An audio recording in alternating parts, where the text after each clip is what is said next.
Welcome to Make More Marbles. My name is Brad Hart, and we're here to interview the game changers, the future makers, the co-collaborators and creators who are here to collaborate with one another towards a better future for all of us. Enjoy the show. We've got a great guest coming up for you right now. Welcome to Make More Marbles. My name is Brad Hart, and I am thrilled, honored, and overjoyed to have a discussion today with Mr.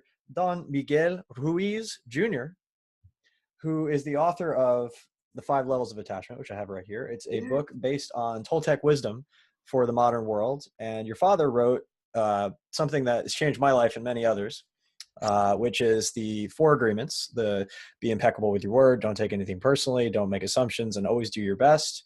And then, I have that obviously on the wall right here. I'm looking right at it. So cool. It's obviously been a minor influence, and you're from San Diego, so that's super rad. You called me just a second ago from the phone, and I get an Encinitas number. I'm like, who's calling me from Encinitas? I live there. That's right. Yeah, I was born and raised. I was born and raised in Chula Vista, to be exact. Chula Vista, Bonita Vista. And you live up in Reno now, is that right? Yeah. My dad has a house right next door. Oh, beautiful. So you get the whole family there in little Ruiz compound. I like it. Yeah, exactly. And my brother's down that way, about 20 minutes that way, with his beautiful wife and a beautiful baby boy. So it's wonderful. Nice up here. It's cold. I always say that having a tight-knit family, I'm one of 15 first cousins, and I have 6 aunts and uncles. My mom is the oldest of 7.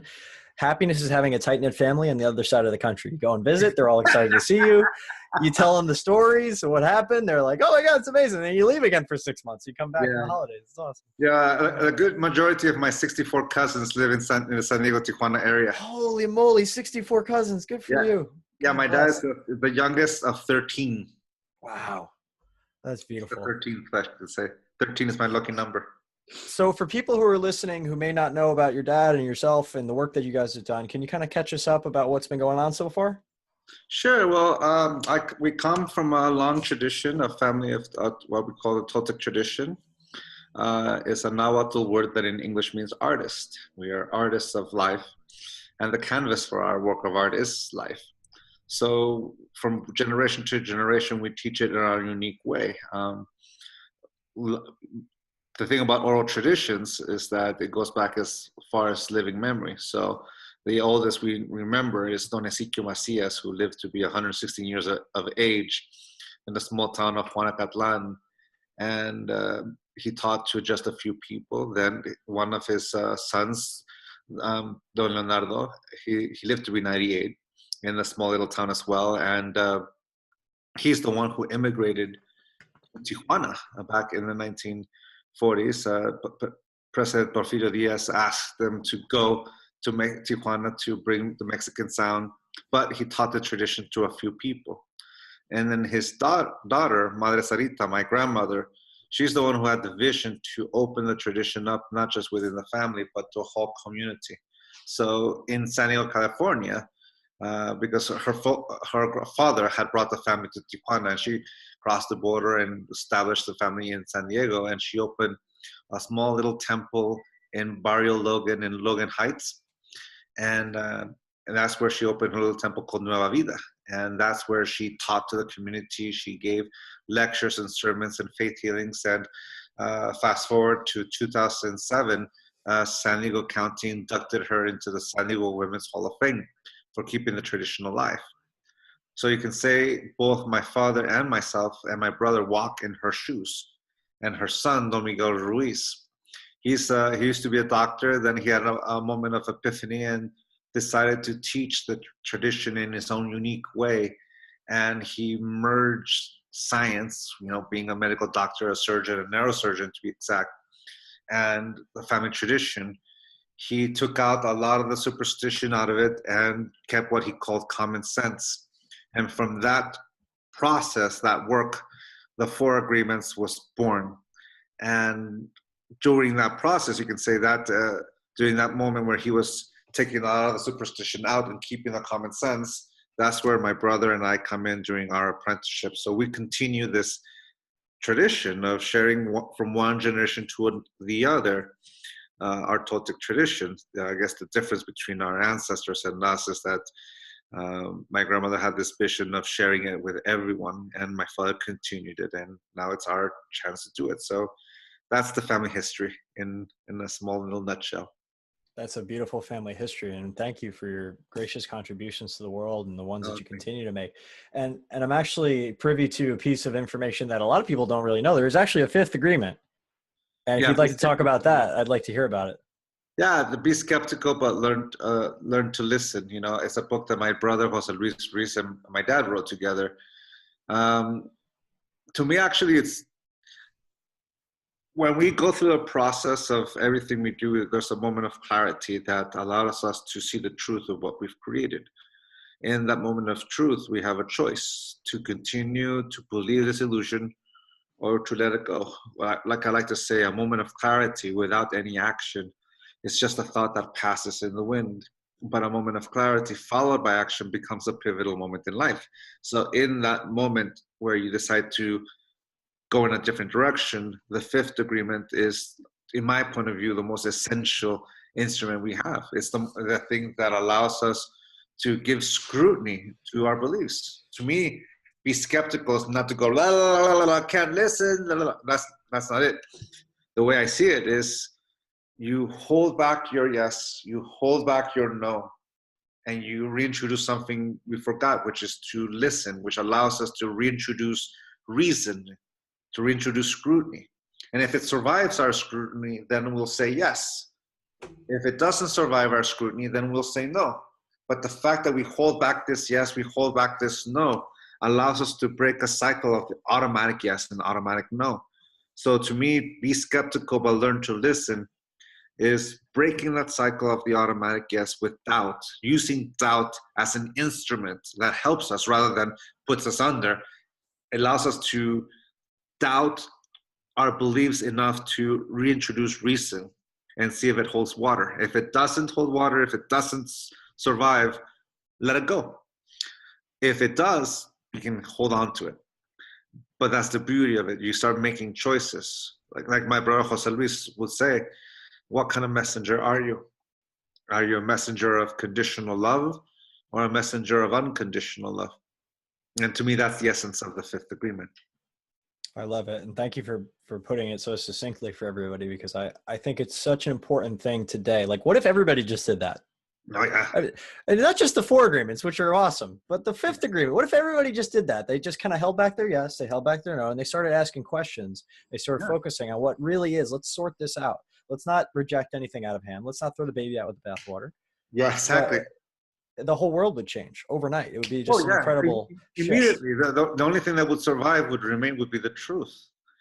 You know, that's the thing. You know, we live in a time, if we want to use a contemporary example, is on Facebook sharing a post that we did not vet, but we posted simply because it reinforced an attached belief.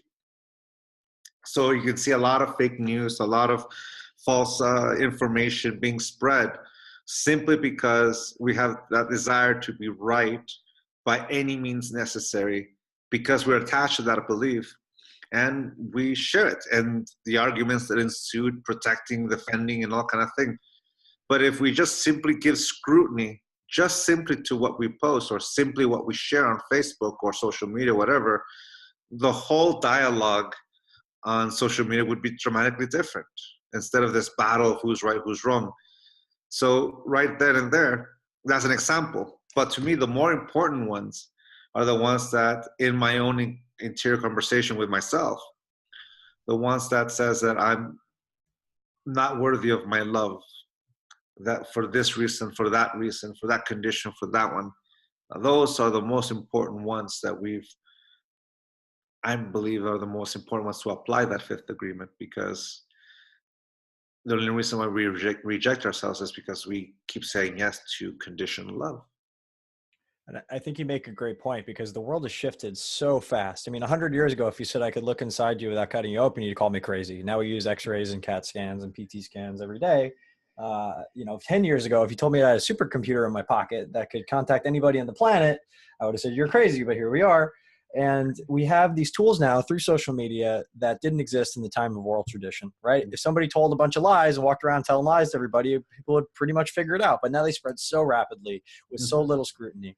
And it's the louder the lie is, it keeps getting louder and louder, and people eventually think it's true. It's just this incredible thing. What do you see as being the way to combat that? Is that an individual responsibility? Because I really feel like people, they don't know what to believe. There's so much noise, and every opinion you can find merit and find some sort of research that backs it up, or people screaming somewhere in a dark corner of the internet that it's right. So how do people really discern? Well, you give scrutiny, the willingness to listen. It really is just an individual thing, because we can't force anyone to do anything. In fact, that's one of the pushbacks. When we try to domesticate people or condition someone based on our prejudice, based upon a view or how the world should be, they always push back. In certain ways, they reinforce it. Oh, you judge me. Well, let me show you what you're judging me for. It really comes down to the truth of the matter is that I only control to the tips of my own fingers. I don't control that. I don't control your will. I don't control your perception. I only control my will. And I only control the perception of my own life. That's it.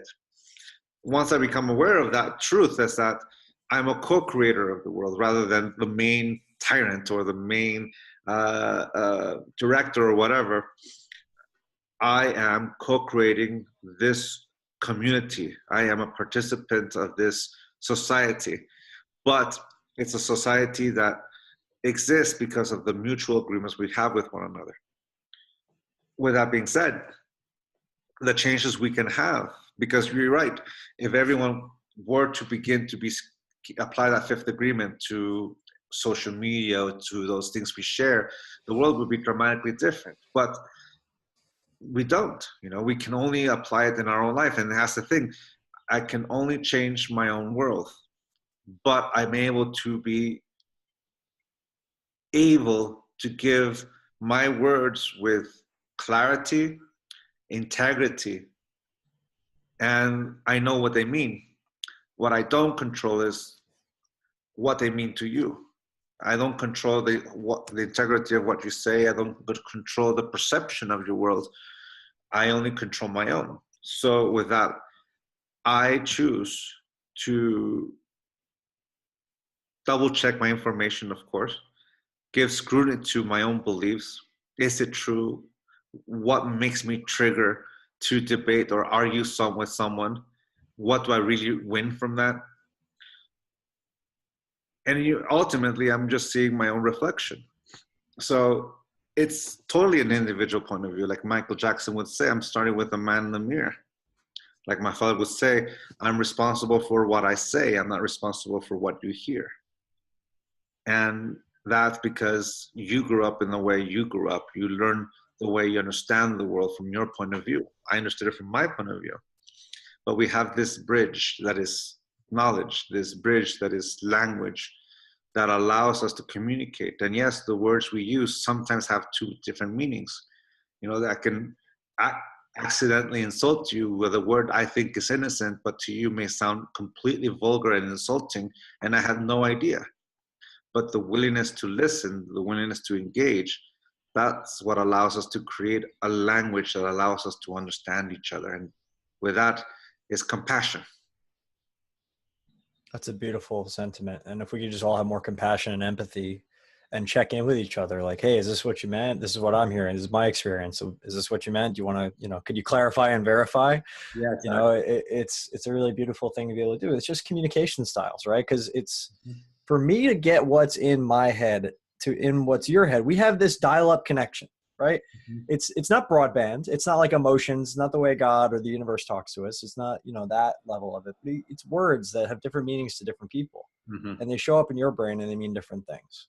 Mm-hmm. And that's why it's so important to continue to communicate until a harmony is reached. Yes. And that's one of my highest values.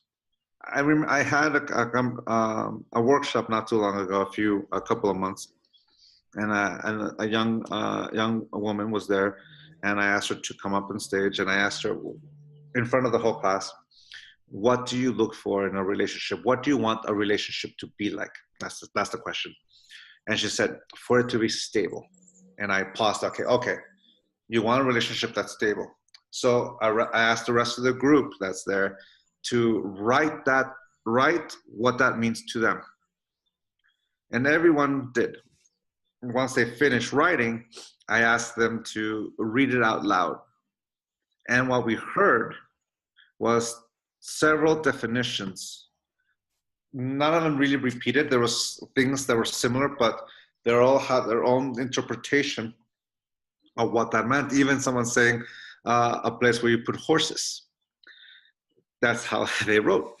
So I turned to a young lady and said, you see, if you say to your beloved that you want a relationship that's stable, and they answer one of these, but you meant this other thing, and the other person says, yes, you know what, I want a relationship that's stable too, and you're both saying yes, you're nodding to one another, but you didn't realize that you're both saying yes to two totally different things. Yeah, he wanted the romance novel, Take Me in the Stable. There you go.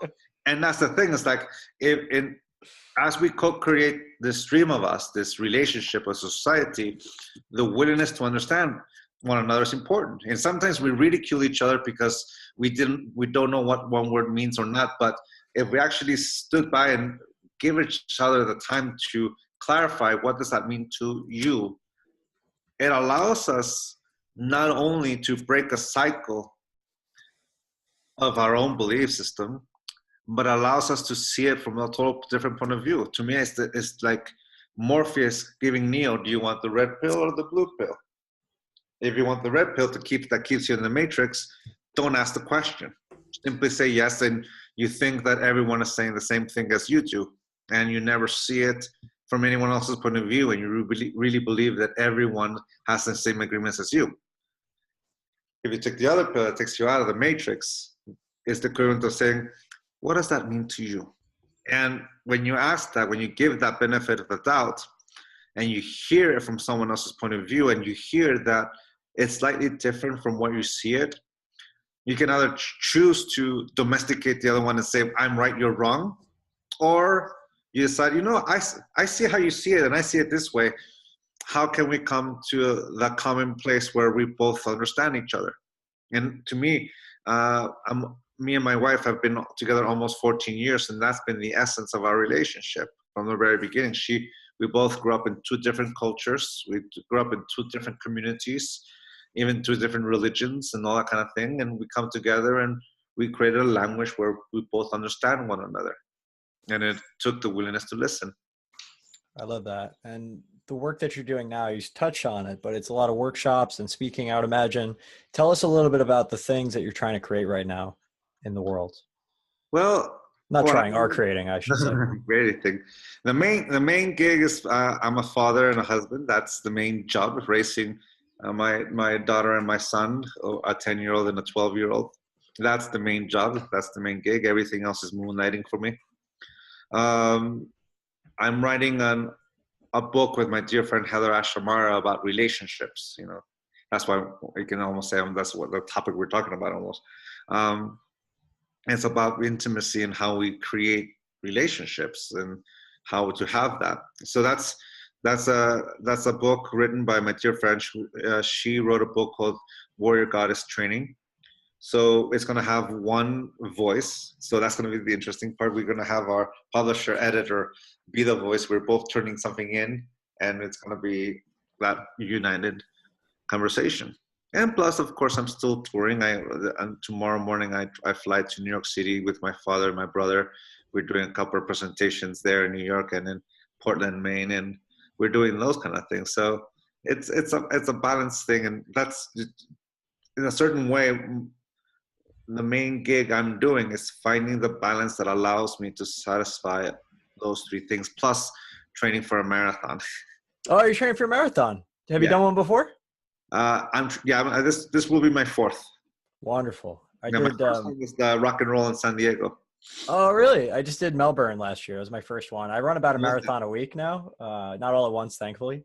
But I really love to run. I go down to Del Mar, and you're from San Diego, so you'll know this. I'm in Cardiff. I go down to Del Mar, jump in the ocean down by the Chart House there out in front. Nice run. And then I run back. Yeah, it's a beautiful run. And it's almost as good as Solana Beach, but I don't live there anymore. So that's like my favorite stretch. The bluffs are just perfect. No, it's Um, perfect. It's absolutely perfect. so what have you found, kind of on the training side? Let's just divert a little bit. Like, what have you found that has really helped you to train and to go? Because it's, I don't care who you are, marathons are tough.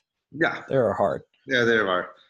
Well, I started running 4 years ago, roughly around the time I started writing books. And what I enjoy more is that I get to cross thresholds that my mind says I couldn't cross. I love that feeling.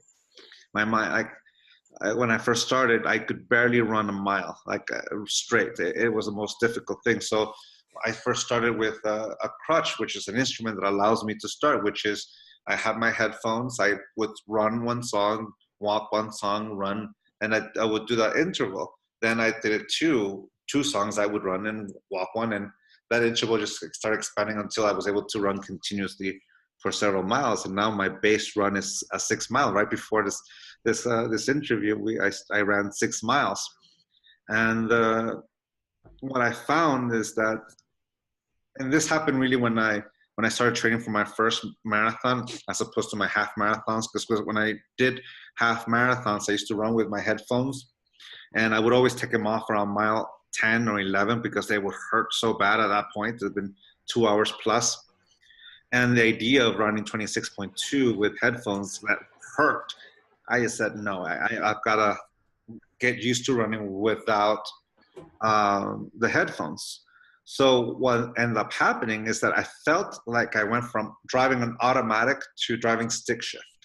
That all of a sudden, I instead of the music dictating my pace, my body was dictating it. My body, my lungs, my own rhythm, and I became very present with my running style. That I felt my body. I felt it when something felt off, and I would adjust my pace. I would adjust my stride. I would change my breathing styles, breathe in lower chamber, upper chamber, and just change that kind of thing.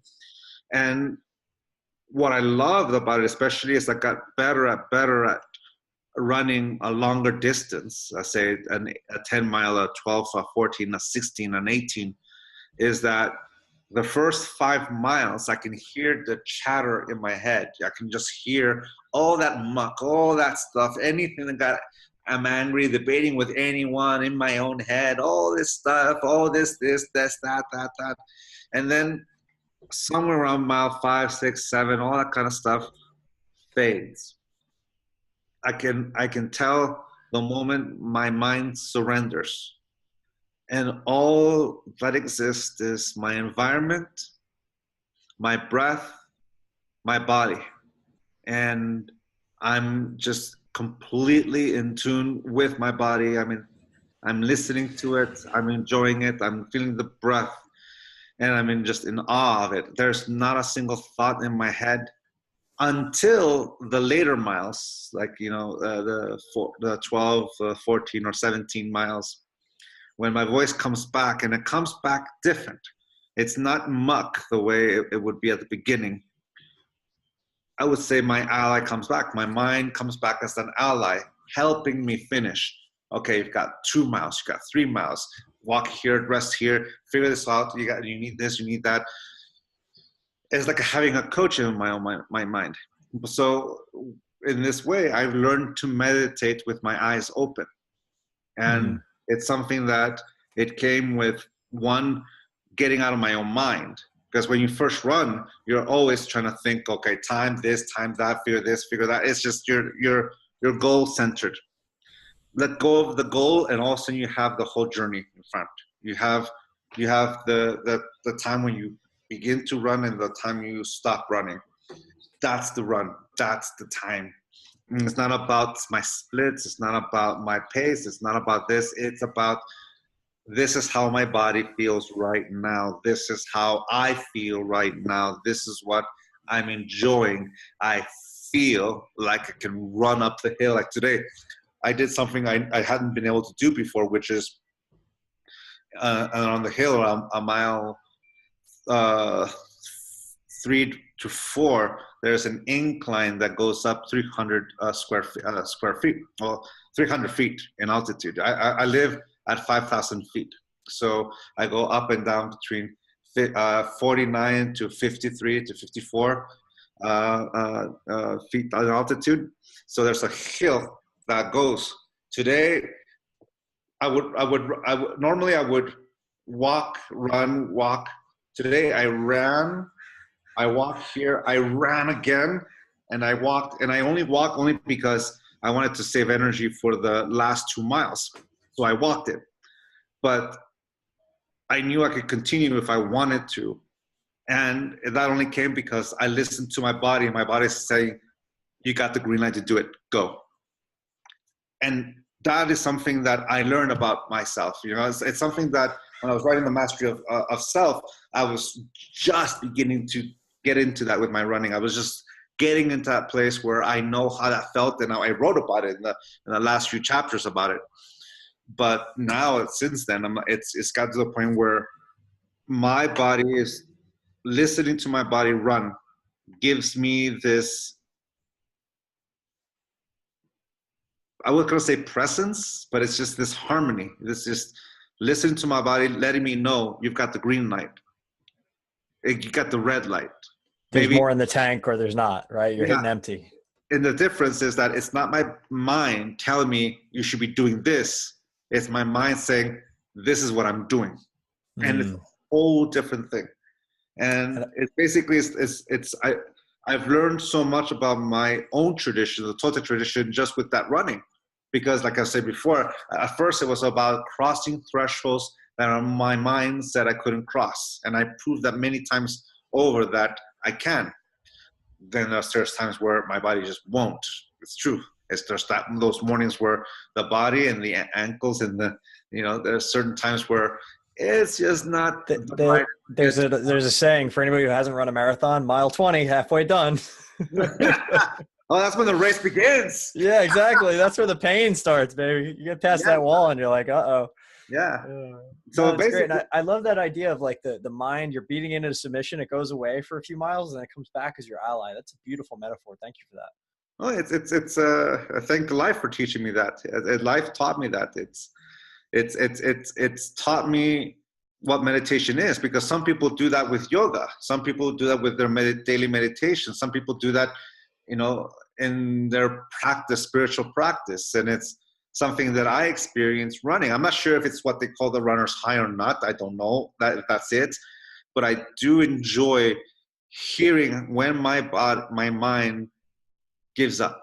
It surrenders, trying to hook my attention, because it's trying to hook my attention to get me out of what I'm doing. But when it says surrenders, I'm completely present. And I've been able to translate that to other things in my life, with my wife, with my kids, with the work I do, with the lectures, and even writing. I'm introducing that. I sit down to write. I apply that. Before I even write, I'm letting the muck in my head come out, and I'm typing all that muck out. Then I get to a point where I'm starting to just get into the zone, and I hit save on whatever I did before, and I hit a new page and I start writing, and there it goes.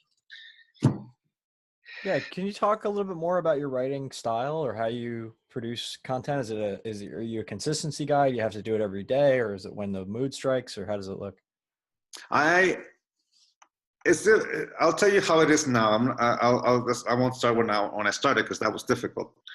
Now I see it as a wave that you surf. You can't force a wave to come.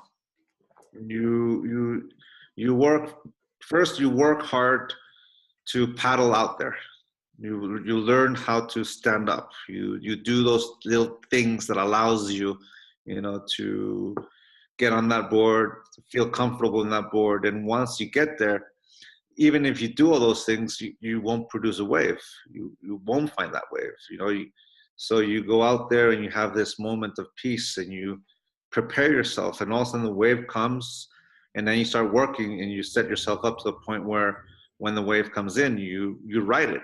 And if you ride it all the way to the beach, you had a very nice run. That's how I equate surfing inspiration. Now, with that being said, you write with your heart, you edit with the mind. As an author, it took me a long time to really understand that. And here's what I mean. The first draft, the audience is me. I'm the audience. So it takes me a long time to be able to purge. Now, because I'm the main audience, it doesn't have to be grammatically correct. It doesn't have to be profound. It doesn't have to be meaningful. It doesn't have to be, you don't have to play by the rules of grammar. You want the ideas to flow. Flow, flow, flow. Because when you first start writing, you start wanting to edit as you go. And that's what, you want it to sound pretty. You like, Jack Kerouac kind of ruined it for a lot of authors, saying he published on the road on the first draft. That's it, and there's no editing. A lot of people try to emulate that, and so he could pull it off. I don't know. See, the thing is that in your first draft, you purge. It's not pretty, but you learn to have so much trust in yourself to let it all out. Let it out. Let it flow. Go, go, go. And when you finish, you hit save and you walk away. You wrote with your heart. You edit with the mind. The reason why I say you edit with the mind is because now you're going to go back. You say, imagine that page after page of a run-on sentence, that 3 pages long. You go in there and you begin to separate. You begin to first, don't erase anything. Just simply cut out the paragraph, separate the paragraphs. All right, that thought ends, period. Separate it. Next one, that thought ends, period. Separate it, and then you create paragraphs. Hit save, walk away. Come back, read it all, and introduce grammar, periods, punctuation, all that kind of stuff. Don't erase. Just simply put, and if it doesn't fit, don't erase it. Just simply period, period. That part just, you can even separate if you want. Create a paragraph. Save, walk away. Come back. Now you're ready for editing. Now, besides grammatical, now you're editing it because the audience has changed. It's no longer you. The audience is your reader. And the reader doesn't have you sitting next to them to ask questions, to fill in the gaps. The book has to do it for you. So that's the thing. When I'm the when I'm the audience, I can fill in the gaps. No problem. Second draft, when you're editing it, you're putting it to a language they can understand, so you close all the gaps. You do your best trying to do that so that it can understand it. So basically, you're translating it. That's what you edit. You're translating what you're saying into a language someone else can understand. And that's it. That's why it takes such a long time. And the hardest part, I'll tell you, is actually learning to trust yourself, to have confidence in yourself, to purge, to just let all that stuff out without giving into the temptation to edit as you go. Don't edit it. Let the thought out. Once it's out, you got this clay you get to play with. Because if you try to edit as it comes out, that clay is going to get smaller and smaller, and a whole paragraph will take you 3 hours. That's what happens when I first started. It took me that long. It took me 4 drafts to write the 5 levels of attachment, but with each draft, it got better and better and better. That's only a 150-page book. 4 yeah, hours. Exactly. And then with a mastery of self, the mastery of self is a tangent that I did with that 5 levels. So it's a tangent that started as I was going down from level 3 to level 2. I started going on a tangent that my publisher said, "Stop! You're breaking the line." Because when you write a book, you have a line, and that arc, that line has to flow. It has to move. So you have this idea, you introduce the concept, but it all has to go in this beautiful line. So the Mastery of Self is a book that goes there, but it broke the line of, it just broke the rhythm, it broke everything. So we hit and save, paste somewhere else, put it in the back burner, don't touch it, finished. Finished the 5 levels, finished living a life of awareness. I have the all clear, work on that. And that's been my writing method. That's really beautiful. And it reminds me a lot of the way I started writing is I just had so much stuff going on in my mind. I would just go to the library and lock myself away and just type as fast as I could and get it all out. And it was crap, like 11 pages at a time of crap. But I got really good at being able to just crash through 2,000 words an hour. And now I put posts out every day, and it's just so therapeutic to get all that out, whatever's kind of working. Mm-hmm. And then you're right. Like I didn't realize I was doing this, but I kind of just get it out. And then I go back and I say, all right, now that somebody's actually going to read this, let me like make it make sense and rearrange a little bit and kind of make sure it flows. And I've been studying a lot of great writers. And one of the things I've had to do, because I'm such a free flow writer, is get a structure. And you talk about that line that kind of goes and creates it. So like I'll study a guy like Roger James Hamilton, who has 160 some odd thousand people that follow him on Facebook and millions on his blog. And I'll just have somebody who's like got a head for that system, process, and flow. I'll send them some of his posts and I'll say, hey, can you hack this into like, how does he put these together? Mm-hmm. You reverse engineer this flow so that I have a rubric now to go back and tell those stories in the way that will actually connect with the audience, because that's something I know I'm completely blind to. Yeah. And the only reason I've gotten to be a better writer is because of feedback and pain and a lot of other things. Yeah. That, you know, I never had a good plan. I just had a lot of energy and enthusiasm. Yeah. You can channel that properly. You can bring a message to the world really well. So I just want to say how grateful I am for you to say that, because that gives me credence to the idea. I mean, like, you know, I got 2 books that I've written that I'm just not ready to publish yet because I just haven't put them into a way that I think people will really get. So thank you for that and validating that. Well, I just have to add something, because in what you were saying, it reminded me something of what Neil Gaiman says. He's one of my favorite authors, Neil Gaiman, Sandman, and American Gods. He wrote, you know how to write the book you're writing, the novel you're writing. That's it.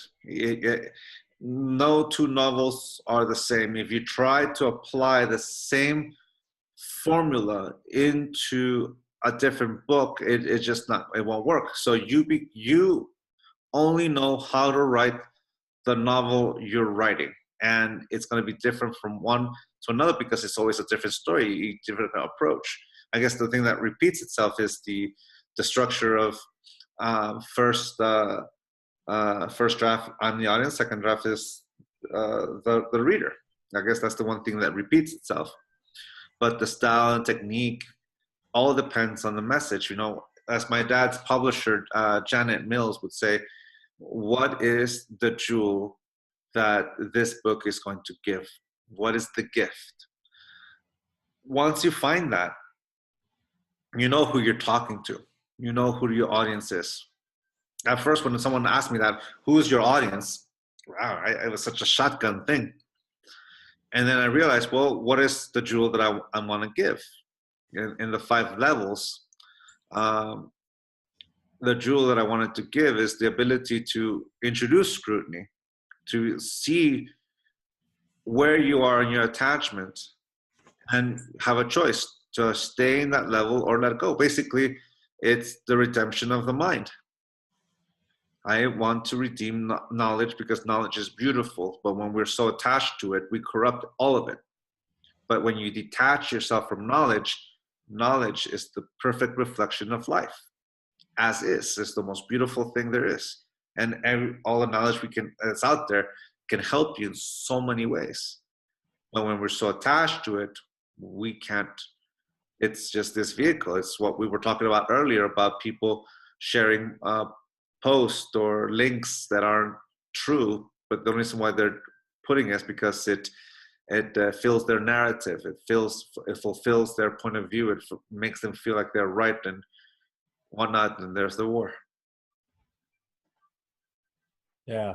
And that's I think the hardest thing to go against, because like you can only perceive the levels of consciousness that you're at or below where you're at, right? And you have to go through them. If you like look at spiral dynamics and a few other kind of models for this, you have to go through them in order to get there. And you're like, oh, I remember when I thought that way. Yeah, So you always wonder like what's above, what are the levels of consciousness you haven't tapped into yet? And yeah, you see stuff in your own life and you're like, wow, okay, cool. And that's you no longer look forward into to borrow a Todd Herman quote, happy birthday, Todd, the chasm of despair of, oh my God, I'll never get there. But you look back, you say, look how far I've come. yeah. And you start to give yourself credit. It's like, oh man, I'm on a good journey here. We're actually making progress.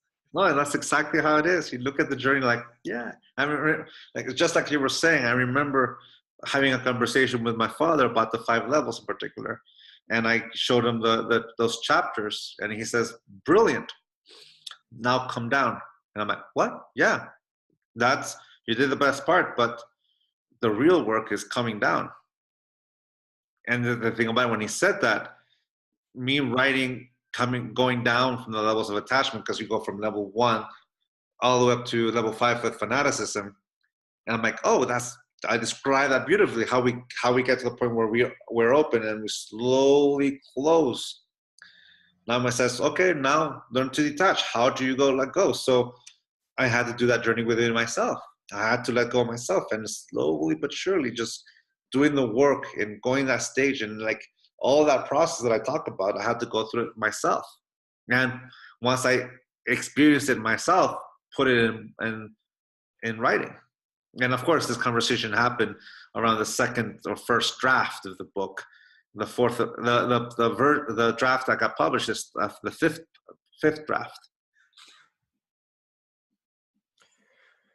So I guess kind of moving from what you've done into the future, like what is your big mission or legacy that you want to leave in the world? Like we talk a lot about and make more marvels about how we want to eventually create systems that serve better people. And we're working to do that through various new technologies that are coming out that allow us to do that, right? There's a great old saying, capitalism is the worst form of, I'm sorry, democracy is the worst form of government except for all the others. That's Winston Churchill. And I think it applies to capitalism as well. It's like the best we got, right? And it's working, except I think there's something better coming, and how do we create that?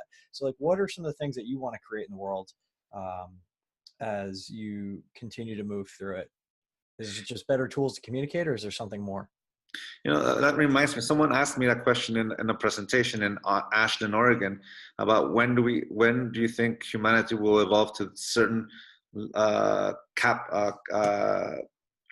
system of finance, not socialism or capitalism, but the different. I don't remember what name he used, and I said to him, if we actually clean our hearts, capitalism or socialism both will work.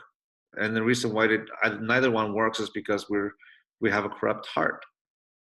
We let our ego, we let our selfishness get in the way. We'll corrupt all of it.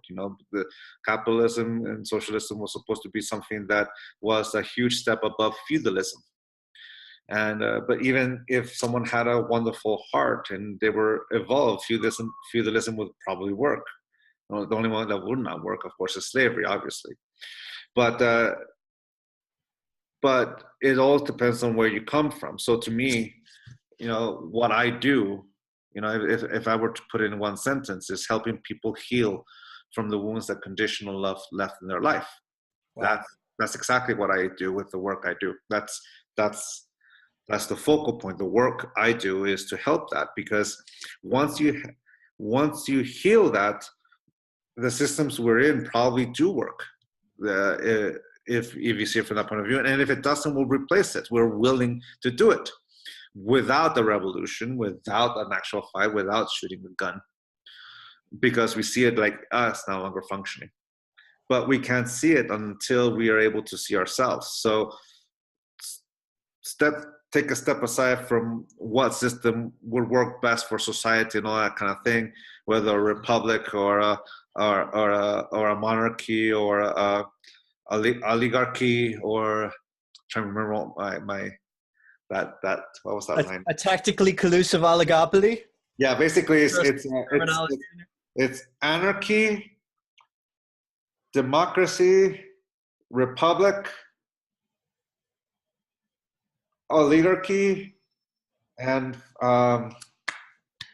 monarchy, I guess, to a complete absolute state. I guess that's, I remember. Anyways, none of them would matter unless we have that heart in our minds, because that's what we're seeing.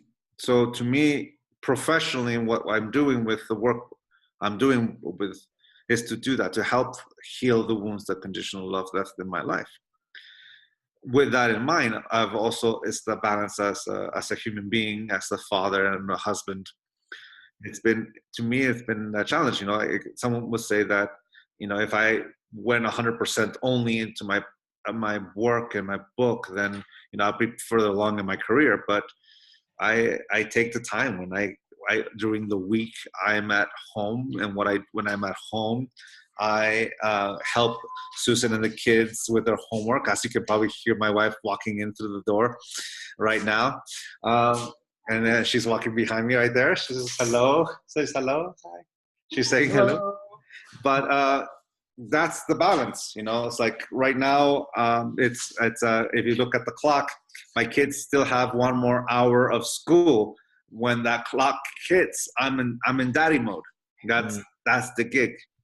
When that clock before that, I'm writing a book, I'm giving interviews. And of course, me and my wife had to find that balance. Like, all right, I'm going on tour. I'm going to New York tomorrow. I'll be back on Sunday. I could come back on Monday, but the kids go to school on Monday. So I want to come back on Sunday so I can be here for that. These are the balances. These are the things that in my life, my personal mission in my life is to find that balance that allows me to do what I love to do, which is be with my family, create the work of books I want to be able to help, work enough to be able to provide and to do. I'm in that nice place where I'm able to both provide and help. It's a marvelous thing that I've been gifted this opportunity. Then also the time to go for my runs, go for my race. And then what I've learned also is also finding time to read a book, sit down and enjoy a cup of coffee and over a conversation. You're cross-pollinating, right? You're not spending all your time trying to work on the problem and all of a sudden the solution to the problem shows up, or whatever it is that you're trying to create, right? Yeah. The breakthrough, the cross-pollination, if you will. And it allows, I think, when you were talking about before, that any of these systems could work, like any moment right now can be perfect, because this is all that exists. No matter what time, no matter what age, no matter what system, no matter what you're working on, no matter what the problems of the day are, right now can be perfect if you choose to make it so. Yeah, exactly. Right now, we live in a time we live in a moment that the possibility of every single human being at this very moment, 7.5, forgive each other. It's not a dream, it's a possibility. Mind you, the percentage is small at the very moment, but it's there. There's also the other possibility of complete annihilation there too, of course. The extremes are there. Life gives us those opportunities, but it always comes down to the individual. What am I going to contribute? What, like my brother Jose would say, what kind of messenger am I? Am I going to be that voice that is going to create division, that's going to create hate, that's going to create that hierarchy of I'm better than you, or I'm less and more, whatever? Or I'm going to be the voice of healing, of community, of engaging. We live in a time where we see tragedies and we see the darkness of humanity at that moment of tragedy. But then as soon as that ends, you also see the beauty of humanity as the community comes together to help each other, to heal each other, to spend our energy helping, with these fires, with the shootings, with all those things. You're seeing the yin and yang live, and it's being streamed on the internet live. Right? If you pay attention to anything, the screen in your hand, the screen on the wall, anywhere you go, the messages are coming fast and furious. And we're trained, our bodies are designed to look out for danger, right? We're designed to see the things in our environment that are going to kill us, and they're everywhere. And until you opt out and say, wait a second, 99.9% of the world wasn't raped, murdered, stabbed, shot today, we're not at war all the time. Like if we can just zoom out and see that, and we start to see how the world is actually an abundant, beautiful place, that's Yeah. when things start to shift. Yeah, and it all depends on the individual. Like if I see the world through scarcity, I will always fight. If I see the world through abundance, I'm willing to engage. And it always comes down to the individual. If I have conditional love in my heart, I've got nothing but conditional love to give. But if I have unconditional love in my heart, then I've got that to give. You see, I'm the constant in every relationship that I am in. I am the constant, and every one of the relationships are different because the people who I'm with are unique and they bring out a totally different side of me. So the version of me that comes out when I'm around them is different. My wife sees me different than my mom, and they see me differently as my kids, and they see me different from you or my friends. They all see a totally different aspect, but I'm the constant. So if I do the work of healing my own wounds, then it gives me the opportunity to heal the wounds that ever separated us. If I don't do the work that creates the wound within me, that makes me reject myself, that makes me corrupt things around me, that I can turn the 4 agreements and turn them into the 4 conditions of my personal freedom, then all of a sudden the 4 agreements are not corrupted with the 4 conditions. Now I'm like, honey, you're Mrs. Don Miguel Ruiz. Here's the 4 agreements. Read it. Honey, how embarrassing. You didn't read the book. Now I'm domesticating her. And whenever I judge someone, I'm punishing them for agreements they never made, but I'm forcing them to make the agreement through the judgment. And that's this battle of who is going to domesticate who. If I have that, that's because it's inside my mind. That's happening within me. But if I resolve that within me, that all of a sudden there's this engage myself as I see myself, as I help myself, then I can give that. Like we were talking about running earlier. When my mind comes back, not as the parasite, but it comes back as my ally, that is what I'm able to give. That's what I'm able to share. The relationship between me and my mind, I no longer use my mind as my active domesticator. It's going to be my ally. And I see it full blast when I run. And slowly I translate that to within me. And I heal that. And that allows me to heal my relationship with everyone in my life. That's beautiful. Thank you. Thank you for that. Well, I mean, every guest I have on the show, I mean, this is the Make More Marvel show, and we just want to say how grateful we are for having you and for you just giving so much and so freely of your time and sharing your message with us and answering all my crazy questions. But we want to give back to you. Yeah, my pleasure. We want to give back to you. This is the Make More Marbles podcast, right? We don't want to grab for all the marbles like the hungry hippos. We want to make more for everybody. And the way we do that is we connect people to the resources, the opportunities, the people, and the systems that can help them move their mission forward faster. Mm-hmm. And everybody's mission is a little different. So it's time to put the spotlight on you. What are the ways that we can do that for you? How can we help? Well, yeah, I'm gonna quote my father. Help me to change the world. Not the world out there, but the world in here.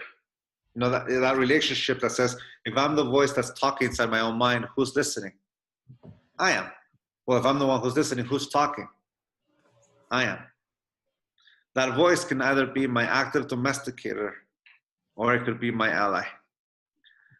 That's the world we're talking about. Help me to change the world. If it's a nightmare, help by making it a beautiful expression of you can say divinity, but of harmony. And you don't really need, there's our books to help if you need help. You know, that's the books me and my family write. But all you need is really your breath. Focus your attention on your breath. Listen to your favorite song. Go put your hand in the sand and enjoy the sound of the ocean as your hands feel the sensation of the sand. Enjoy the kiss of your beloved. Enjoy watching your favorite movie. Enjoy eating your favorite sandwich. Allow your favorite pet to lick you if you are cool with that. Enjoy life. Enjoy being you. To me, the whole point of all this work is to enjoy life. And we enjoy it by enjoying being ourselves. And that's the healing. Like I said, the world is perfect the way it is. We're seeing the yin and the yang exist in real time. That's what it is. It's always been there. The only difference is now it has an amplifier called the internet, the media, the phone, but it's always been there. What is different is you. It's like we're all having this collective nightmare that we can all experience with each other at the same time, but at the same time we have an opportunity to heal together too, because now we're exactly. It used to be like, Don Miguel and his family were having his problems over there and I was having my problems over here, but now we're both connected. We could talk about these things and we can learn faster each other. I don't know if you felt it, but in the last 5 years, the consciousness has shifted so much. Oh yeah. Because we're interacting with one another so much. There's so much information, knowledge. So much to learn. It's right there, and because it's there, more people go like this.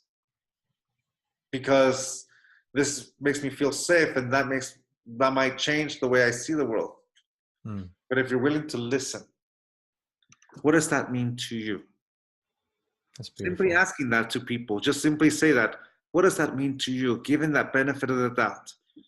It allows you to perceive the world in a totally unique point of view. So your two books are The 5 Levels of Attachment and The Mastery of Self, correct? And what's the third one you're working on, the working title?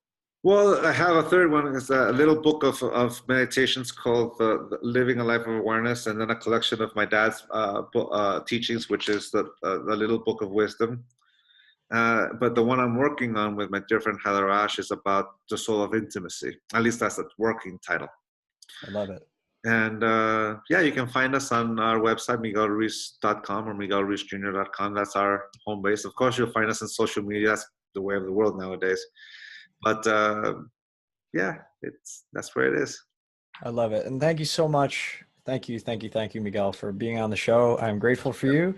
On behalf of everybody in the Make More Marbles community, we appreciate you. We love you. We thank you. And I will let you get back to being your day job, which is, husband and father and all that great stuff, and all of my best to the family. And if you're ever in San Diego, we do house builds. We just did one down in Rosarito, one in December. We're going back to build another house for another family. If that calls to you, you're more than welcome to join us with the Greatness Foundation and go and do something cool for a weekend. Cool. You actually build houses for people?